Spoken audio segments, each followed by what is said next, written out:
Then Jacob went on his journey and came to the land of the people of the east. As he looked, he saw a well in the field, and 3 flocks of sheep were lying there beside it. Jacob said to them, "My brothers, where do you come from?" They said, "We are from Haran." He said to them, "Do you know Laban, son of Nahor?" They said, "We do." He said to them, "Is it well with him?" "Yes," they replied, "and here is his daughter Rachel coming with his sheep." He said, "Look, it is still broad daylight. It is not time for the animals to be gathered together. Water the sheep and go pasture them." But they said, "We cannot until all the flocks are gathered together and the stone is rolled from the mouth of the well. Then we water the sheep." While he was still speaking with them, Rachel came with her father's sheep, for she kept them. Now when Jacob saw Rachel, the daughter of his mother's brother Laban, and the sheep of his mother's brother Laban, Jacob went and rolled the stone from the well's mouth and watered the flock of his mother's brother. Then Jacob kissed Rachel and wept aloud. And Jacob told Rachel that he was her father's kinsman and that he was Rebekah's son, and she ran and told her father. When Laban heard the news about his sister's son Jacob, he ran to meet him. He embraced him and kissed him and brought him to his house. Jacob told Laban all these things, and Laban said to him, "Surely you are my bone and my flesh." And he stayed with him a month. You may be seated, but I'm going to keep going. Then Laban said to Jacob, "Because you are my kinsman, should you therefore serve me for nothing? Tell me, what shall your wages be?" Now Laban had 2 daughters. The name of the elder was Leah, and the younger was Rachel. Leah's eyes were lovely, and Rachel was graceful and beautiful. Jacob loved Rachel. So he said, "I will serve you 7 years for your younger daughter Rachel." Laban said, "It is better that I give her to you than I should give her to any other man. Stay with me." So Jacob served 7 years for Rachel, and they seemed to him but a few days because of the love he had for her. Then Jacob said to Laban, "Give me my wife." So Laban gathered together all the people of the place and made a feast. But in the evening he took his daughter Leah and brought her to Jacob, and he went into her. Laban gave his maid Zilpah to his daughter Leah to be her maid. When morning came, it was Leah. And Jacob said to Laban, "What is this you have done to me? Did I not serve with you for Rachel? Why then have you deceived me?" Laban said, "This is not done in our country. Giving the younger before the firstborn, complete the week of this one, and we will give you the other also in return for serving me another 7 years." Jacob did so and completed his week. Then Laban gave him his daughter Rachel as a wife. This is the word of life.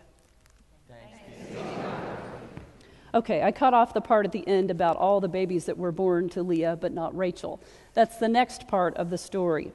So this Jacob, this is the grandson of the little boy who was in the story last week, who was on the brink of being sacrificed until God said to Abraham, no, you don't need to sacrifice your son.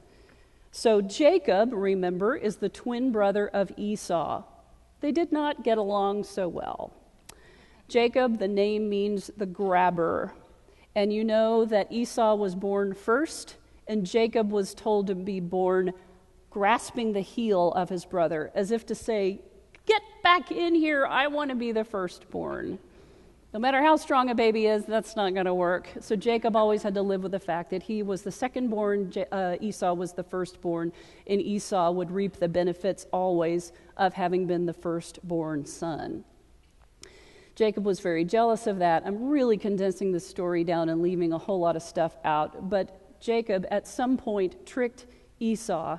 I'm condensing so much that I'm changing all the characters. He tricked his father, who by this time was very old and mostly blind. And we learn in the story that Esau was a hairy person. He had a lot of arm hair, and Jacob did not. So the way we did it in 4th grade Sunday school when I was in 4th grade, and Brenda Reed was our teacher. She was 21 at the time. She had masking tape and cotton balls for us, and Mitchell Mason was Jacob. Mitchell Mason was one of my little buddies, and he wrapped his arms in masking tape and he stuck them all over with cotton balls. And he walked up to the kid who was playing the father and said, "Father, I am here. I'm here for my blessing." And so this pretend blind kid reached out and said, I can feel your cotton balls, therefore I know that it's Esau. I know that you have, and in the Bible it's animal fur that Jacob dressed up in. I know that you're my firstborn son. Here, you have my blessing. Basically, you get the inheritance. And then Jacob felt very satisfied and left the tent, and Esau found out about it and said, I will kill him. I will kill him. So their mother pulled Jacob aside and said, I suggest you leave town. So we meet up with him after he has way left town, and he has gone way up north to where his uncle, his mother's brother, lives, Uncle Laban. And Mom suggests, why don't you marry a nice girl from Laban's family? So Jacob meets Rachel at a well. Wells were significant meeting places for men and women in the Bible. The fact that Jacob removed this big stone showed that he was very strong, for one, but also that he wasn't afraid to violate customs for his own needs. This was kind of the communal well, and all the shepherds that were using the well were supposed to be there at the same time to water the flock. They all removed the stone together, and the flock all got an equitable amount of water. It was not done for one person to just slide the top off and get some. But Jacob broke with that tradition and probably was too impatient and too selfish, and maybe he wanted to impress Rachel with his big, strong arms in removing that stone too. Jacob is very glad to see Rachel. He falls on her neck and weeps, and then he weeps when he sees Laban. There's a lot of weeping going on, and remember in this time and in history and in this part of the world, there was no taboo on men crying. There was weeping and wailing going on, and Jacob was probably just so relieved to know that he had arrived at his destination. He had found his cousin, he had found his uncle, and he had found a place to stay where he could rest and he could be safe from everything, including his potentially murderous, vengeful brother Esau. He was probably also relieved to see how beautiful Rachel was, since she was on his list of things to find. If you go and see that all the women are not so much to look at, and you think, well, rats, I've got to find my wife out of this crew, that would be disappointing. But he was certainly not disappointed in Rachel, and we think she was not disappointed in seeing him. So we're marrying our cousin here. When we read stories like this, we have to remember the cultural context was completely different thousands of years ago. We have to accept that in that time it was common or customary for cousins to marry. The idea was you keep it all under the same umbrella. Keep the clan together, keep the tribe together, and have as many babies as possible so that your clan can start growing larger. And that's part of the acceptance of these two handmaidens that God involved. It was acceptable to have a handmaiden with whom your husband could create babies so that you would have more babies. And if your handmaiden had the babies, they qualified as your baby. Makes sense, right? Okay. So we have to just leave our cultural taboo ideas at the door when we read the story and get over the, ooh, marrying your cousin, marrying within your family. A good quote that I read, but I guess sin is everywhere and you can't trust what you read. But I'm going to go with it because I like it. Walter Russell Bowie says, desert blood stands for desert values. The values of Yahwism are and must remain dominant in Israel's religion and culture. So these people value the same things: family, love, loyalty, trust, and hospitality. But what gets into this story and makes it scandalous is the wiliness of the two men in the story.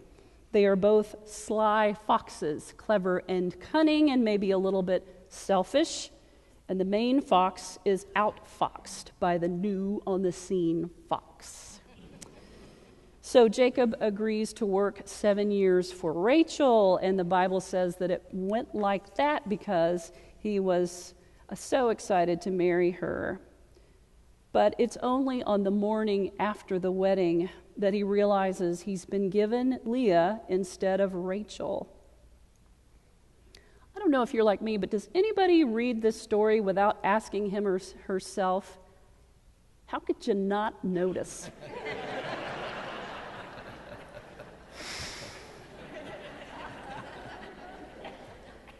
How could you not know that you had the older one instead of the younger one? Don't get nervous, but I do want to talk about this a little bit.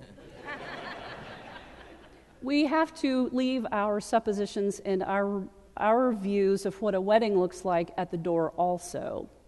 This was not the time when to have a wedding you got to the church at 2 and you had about 2 hours of photographs, and then you had the ceremony at 4, and then you had more photographs, and then you had a reception, and then you went home, and then it was your wedding night. It was very much in the tradition of the bride does not see the groom before the wedding. Evidently, the groom did not see the bride until the next day in this case. But the week of feasting kind of happened after that first night. So everything kind of happens with what happens after it gets dark. So there was probably reveling taking place. There were probably fermented beverages that were being consumed to excess. And then this young, traditionally veiled woman entered the tent, and the rest is history. For Jacob not to recognize her means it must have been very dark, and maybe he was not on his A game. And also, she must not have uttered a word the entire time. I grew up with identical twin sisters. We were in the same Bluebird group and went to Barnard together. And when I would call their house, I could tell which was Hillary and which was Laura. I could tell the difference. I could look at them and tell which was which, of course, but I could tell the difference in their voices. If you know someone well enough, you can tell who they are by their speaking. So that says to me she was complicit in this ruse. Why was she complicit in the ruse? Maybe she was sweet on Jacob too. Maybe she thought, okay, I'll go in, I'll sneak in. Yes, Dad, I'll sneak in there and I'll do what you want me to do because I really love Jacob too. That's extrapolating. But I kind of like the idea. The other idea is just that maybe Laban said, if you mess this up, you are out on your keister. You mess this up, you're as good as dead because I've got to get you off my hands. So why did he want to get her off his hands so much? Well, we read in the scripture that there was a cultural tradition that the oldest daughter gets married first. But I go back to this thing about the lovely eyes. Some translations say she had lovely eyes. The NIV says she has weak eyes. Was she like Fannie J. Crosby, completely blind? Was she blind enough that she couldn't do much? Being blind 4,000 years ago was a lot harder on a person than it is now. Not that it's not hard, but there was no Braille.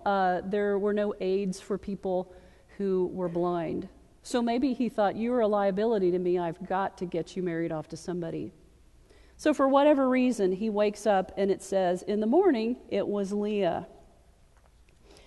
It's a hard task to find God working through the strategies and the wiles of these two foxes. But there is the evidence of God happening. One commentator said, I think it was Terence Fretheim, that the fact that Leah is rewarded in the early years of this marriage with 7 children is God rewarding her for what one commentator called the abuse of her father by pushing her into this situation she may not have wanted to go into. We have to remember that this is a story, and many of the stories in the Old Testament and New Testament were written in a time when women were persona non grata. Women didn't have rights. We take so much for granted now. I certainly do. I take for granted that I can vote, that I can be a minister, that I can drive a car, that I could own my own business if I wanted to. Just 2 generations ago in my family, women couldn't vote. My grandmother Venable was born in 1897. Some of you knew her. She died in the late 80s. But she was born in 1897, and so she was 23 years old before women had the right to vote in this country. So a woman whom I saw at least once a week and who took care of me and who worshiped here with us and helped raise me was someone who had lived most of her life, and only after she had become a teacher and gotten married was she able to have the right to vote. When I was 23, I had already voted in 2 presidential elections. So it's staggering when you think how much things for women have changed in 2 years. And then you go back 1,000 or so generations, multiply that, and you know things have changed for women a ton. Incidentally, my grandmother met my grandfather at an all-day singing school. I mean, an all-day singing school, because it was in Alabama, and it was that shape note singing that Dr. Pansera was talking about with the Victory in Jesus song. I don't know anything about their courtship other than when my grandfather and his friend walked into the church, my grandmother turned to her girlfriend and said, "I'll take the one in the hat." And she did. She took the one in the hat, and sometime later they ran off in the middle of the night and got married, and 4 years later my father was born. That's all I know. You know what? My other grandparents ran off in the middle of the night too. So I come from a long line of elopers. My parents had a church wedding, But she said, "I'll take the one in the hat." Leah and Rachel may have had such conversations like, "Ooh, I'll take the one with the lid of the well," or, "Ooh, he's cute." But they had no vote in the situation. They had no vote in their marital situation. So just remember that women had no power, and you were nothing unless you had a father, a husband, or a son to look after you. If you did not have a male relative who was taking care of you, you were out on the street, which meant you were as good as dead. Your options were limited. So throughout the New Testament, we have all of this about the widows and the orphans, the widows and the orphans. The widows and the orphans were the poorest people of all. So here we have this beginning story of the 12 tribes of Israel, and it's born out of sharp family conflict and total deception, which maybe Jacob deserved because he had deceived his father and gotten something that belonged to his brother, and now maybe what Laban has done to him are just desserts. Even though this is basically the story of the creation of the 12 tribes of Israel, the author doesn't try to paint a rosy picture of how it was all perfect at the start and can't we get back to that. He's not shy about saying, this was a mess and this is what we're born from. Jacob, the father of the 12 tribes, is not all bad. He really loves and cares for Rachel, which is probably one of the nobler details of his life. God doesn't choose perfect people to be fathers and mothers of nations or of families, and God makes life possible even in this family that is terribly dysfunctional, rife with conflict. The story is not simply about origins, it reveals the fundamental character of Israel's continuing life with God through the generations. That's Frethheim again. It's about community and the community of faith in every age. And it's about dealing with your family. If you feel like the families in the Bible had it all perfect, they didn't. Their families were just as messed up as everyone else's families were. Local theologian Paula Gradney Garner, who's a part of our church, gave a wonderful devotion this week in staff meeting all about family. She wrote this: "Have you ever been to a family reunion and wondered how in the world you were part of such an odd group of people? Why do some family members seem to share your values and your sense of humor while others are so not like you? Not even biblical families had it easy. Sadly, there are some family members we have to let go of or disconnect from for health, safety, or well-being, and that is okay. We can still love them and pray for them. We all are from some type of family. Some of them are wonderful, some not so much. But no matter the content, the structure of your family system, whether by both bifocals, whether by birth, by bonus, or by choice. It is these people who've chosen you as family.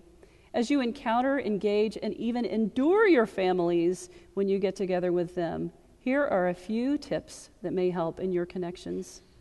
When you get together this summer or this fall around Christmas, share family history, share stories of remember when. Make connections with a family member you're not close to. Try to reconcile with someone you've had bad blood with. Foster intergenerational relationships. Listen to the elders. Encourage bonding of cousins, aunts, and uncles, and of the grands. Let people evolve, change, and grow. Most of us are not at all who we used to be. Work for peace together, be thankful together, be joyful together, and pray together. Perfect or imperfect, God needs us and wants us. Anne Lamott says, I do not understand the mystery of grace, only that it meets us where it found us. If you are sleeping tonight on a rock and you dream of a ladder going to heaven, if your mother tells you that you need to get away from your brother because he's got it out for you, if you wind up with the wrong wife after a wedding, I don't know what to do about that. If you wind up with people in your family who don't get along and are very jealous of each other, have patience, have kindness, pray about it, and know that you're not the first ones to encounter these problems. And we always have a family mediator to whom we can turn, and that is God, who loves us no matter what. Amen.